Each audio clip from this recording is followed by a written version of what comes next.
Well, hello, my friends, and happy Friday to you, or happy Halloween.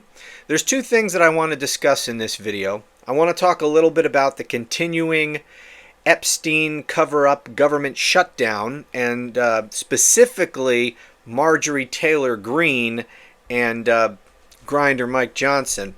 But before I get to that, it looks like we are inching ever closer to yet another illegal war.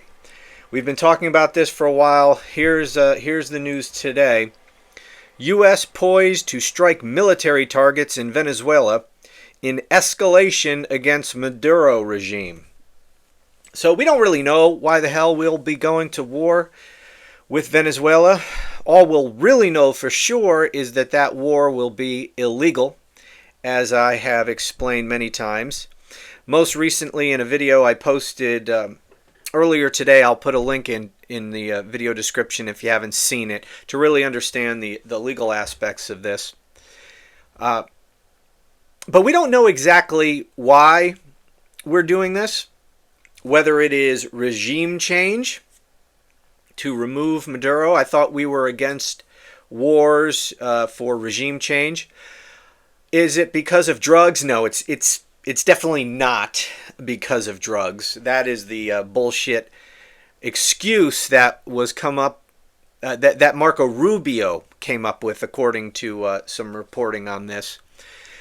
Rubio wants regime change, but it's also been reported that Donald Trump is talking about he wants the oil. In fact, he has said this publicly before, that he wants to topple Venezuela to get the oil. I thought we were very much against wars for oil. I guess that was yesterday. Anyway, let me read a little of this article for you. The planned attacks, first reported Thursday night by the Wall Street Journal, will seek to destroy military installations used by the drug trafficking organization the U.S. says is headed by the Venezuelan strongman Nicolas Maduro and run by top members of his regime. Sources told the Herald that the targets, which could be struck by air in a matter of days or even hours, also aim to decapitate the cartel's hierarchy. U.S. officials believe the cartel exports around 500 tons of cocaine yearly, split between Europe and the United States. Okay, the important part about this is you can't believe a word that the Trump regime says about why we're going to be going to war with Venezuela. And honestly, I don't much care. The fact that I care about, and I know I'm in a minority, most people don't care about this. What I care about is the law and the Constitution. And this is illegal and unconstitutional any way you slice it, as I have explained. And that should be the thing we care about primarily. Now, if Donald Trump thinks we need to go to war with Venezuela for whatever the reason, whether it's drugs or oil or regime change or just to make him feel powerful, whatever his fucking reasons are, then you go to Congress, you explain those reasons, and you seek a declaration of war or other military authorization from Congress. And then it would at least be legal and constitutional for you to engage in that war that had been approved by Congress. So that is the way it's supposed to work in this country. You know, the framers of the Constitution were very clear that they did not want the decision about whether or not to drag the entire country into a war, whether you call it a war, whether you call it an armed conflict, or whatever the hell you call it. Didn't want the one single person to be able to drag the entire country into that and to put our national treasure and our people in harm's way, just on the decision of one person. And that is why they very clearly denied that power to the president and rather gave that sole authority to the elected representatives of the people in Congress. The president is commander-in-chief, and the way it's supposed to work is that Congress, the people acting through their representatives in Congress, decide whether or not we go to war, and when they decide that we go to war, it is then the president who serves as commander-in-chief who gets to carry out that war, gets to wage that war, and is in control, is the chief commander of our military forces in conducting that war. Because you can't run a war by committee. You don't want Congress trying to run the war. You need one commander to, command the armed forces, and they made that person the president. But the president does not, just because he's commander-in-chief, get to decide whether to take us to war. The Constitution expressly forbids that. But that doesn't matter. Trump doesn't follow the Constitution, and Congress has decided they are not going to act as an independent branch of government and serve as a check on the president, or even insist on their constitutional role in the process. They have just rolled over, and so this criminal piece of shit gets to do whatever he wants, and it appears that he is going to drag us into an illegal war. Now, I doubt this will actually be a military invasion or any kind of ground invasion. He'll probably just bomb inside Venezuela, which is bad enough. It's illegal. But I would be surprised. But you never know. You never know what happens in war. I'm sure Donald Trump is anticipating that Venezuela would do nothing if we bomb them. And perhaps they wouldn't do anything. In which case, we'll drop some bombs, Trump will declare victory, and that'll be it. Now, he ran as the peace candidate. He's demanding, the Nobel Peace Prize. Meanwhile, he's starting, apparently, illegal wars. He's committing war crimes, murdering people in the Caribbean. Again, no authorization from Congress, no legal authority of any kind.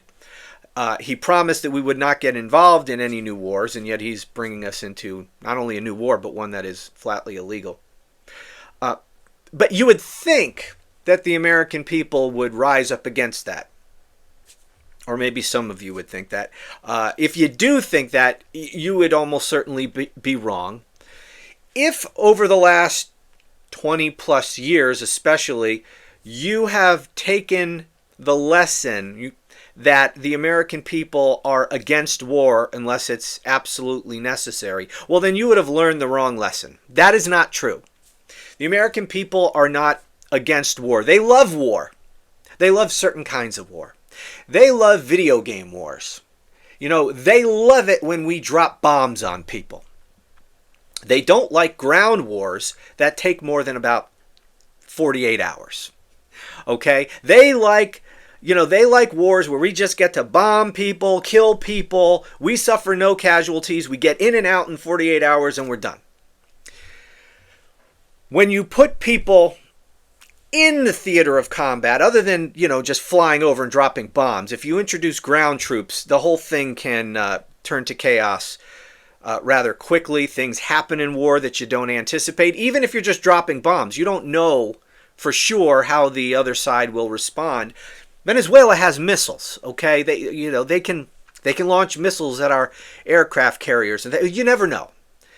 I doubt they would do that, but you never know. The point is, if Donald Trump just goes in and bombs, no matter how illegal this is, do you think the American people understand what's legal and what's not, what's constitutional and what's not? No. Most Americans couldn't name the 3 branches of government, okay? The American people just reelected a man who literally tried to overthrow the republic. They don't give a shit. So, and they're dumb as a box of hammers, most of them. On balance, this is an incredibly stupid country. So they don't understand that it's illegal, and they wouldn't care if they did. And so if Donald Trump just goes in, maybe he launches missiles, maybe they drop bombs, whatever it is, if it's something like that, if it's a video game kind of war where we just get to see explosions, they'll love that shit. And Trump will probably get a bump in the polls. If he actually sends troops in, or if things go sideways, if Venezuela fires missiles at our aircraft carriers and our ships that we have out there, whatever, if Venezuela engages in this war, and if Venezuela inflicts casualties on us, then the whole situation can change politically like that. The American people love dropping bombs. They love explosions. They love the video game wars. They don't like actual war if the other side fights back and inflicts casualties on us. So they will turn on a dime like that, or at least Trump would run the risk that they could, and I believe that they probably would. But as long as he's just blowing things up, they love that shit. They don't care that he's murdering people in the Caribbean with not even proving that any of these people are drug smugglers. Not that that would make it legal, but he's not even doing that. He's offering no proof of any kind. And there's indications, there's claims that some of these people were just innocent fishermen going out on their boats catching fish and were murdered by Donald Trump. The American people don't care about that. They saw explosions. They love it. So that's why I think Donald Trump will just do that. Drop bombs, shoot missiles, and that'll probably be the end of it. Declare victory. He's the great, war chief. And he'll get a little bump in the polls. But we'll see. I know that I, and probably a lot of you who care about the rule of law and the Constitution, we are in a distinct minority of people in this country who actually care about such things. Okay, so that's the illegal war we're about to get into. The other thing is the Epstein shutdown, because that's what it's about. And Marjorie Taylor Greene, I've talked about her a lot lately. I don't know what's going on with her exactly, but she is getting increasingly pissed off with Republicans, especially Republican men. I don't know to what extent she's going to, how far she's going to take this, because she hasn't taken the next logical step yet here, which I'll explain, and that is to blame this on Donald Trump, who's actually the one behind all of this. Let me read a little of this article. This is from CNN. House Speaker Grindr Mike Johnson and GOP Representative Marjorie Taylor Greene of Georgia went back and forth during a private call with House Republicans on Tuesday, according to two sources on the call, as tensions rise during the Epstein government shutdown.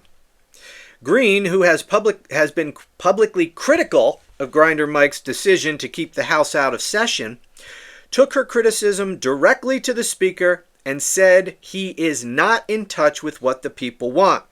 Johnson responded by saying it was not helpful to shoot inside the Republican tent, argued the shutdown was Democrats' fault, and said President Donald Trump's poll numbers are rising.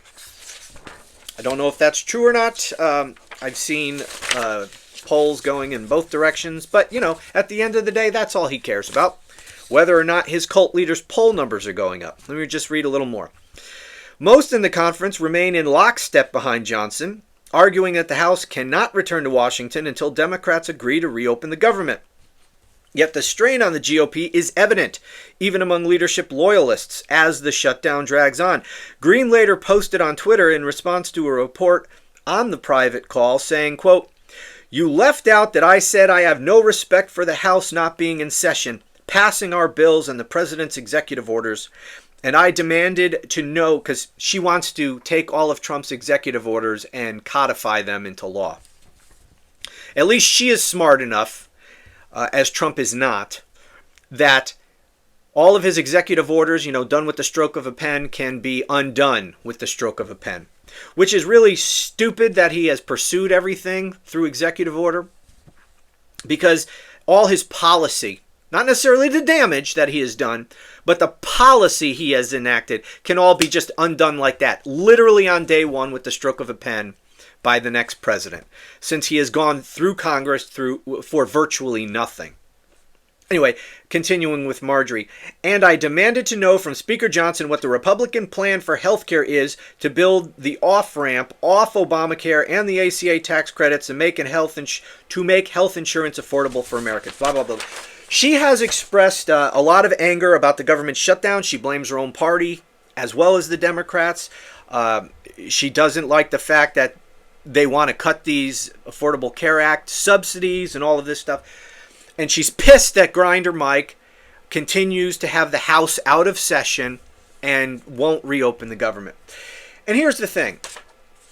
This is where I'm saying she doesn't take the next logical step. This is not on Grindr Mike Johnson. He's not the one making this decision. This is Donald Trump. When is Marge going to get there? Probably never, because, I mean, I don't think she's as stupid as she sometimes needs to appear to be. Because you have to play dumb with these MAGAs. You can't be too honest with them or too factual, because then that leads you to a place that necessarily requires you to be critical of Trump. And you can't do that with the MAGA cult, because they'll turn on you. So she's got to play stupid a lot, as they all do. But she's smart enough, I think, to know that Donald Trump is the one pulling the strings here. Come on, Marge. Call him out. This is all Donald Trump. Have you noticed that it's only the House that's not in session? The Senate's in session. The House is not. Why is that? Well, Mike Johnson says that it's because, well, we don't have a deal. Until we have a deal, well, I'm not going to have the House back in session. That's just the excuse. The reason the House is not in session is because Donald Trump told him to keep the House out of session. Because as soon as they're back in session, then Mike Johnson's reasons, his stated reasons for not swearing in Congresswoman-elect Grijalva, it evaporates. The reason he says he's not doing it is because the House is not in session. Well, we're not in session, so I'm not going to do it now. We'll have to wait till we're back in session. Trump wants them out of session because this is the Epstein cover-up shutdown. That's what it's about. He doesn't care about the Senate, because the discharge petition for the Epstein files is in the House. And Grijalva was elected to the House, and she will be the final needed 218th vote on that discharge petition. That's why Trump said, look, I don't care what the fuck you do in the Senate, but I want the House out of session. I don't want her seated. I don't want her name on that discharge petition. So keep the House out of session. That's what's going on here. And Marge, who's also pissed at her own party about the Epstein cover-up, I'm sure she's smart enough to know that. And I'm sure she's smart enough to also know that it's Donald Trump ordering the cover-up of the Epstein files. So she is on the opposite side of Trump on at least these two important issues, but she just can't bring herself to take the next logical step and blame this on the one person who deserves the blame. And that's Donald Trump. But she's not there yet. Maybe she'll never get there. But, I think she knows it. Anyway, that's it. Thanks for watching. Talk to you again soon.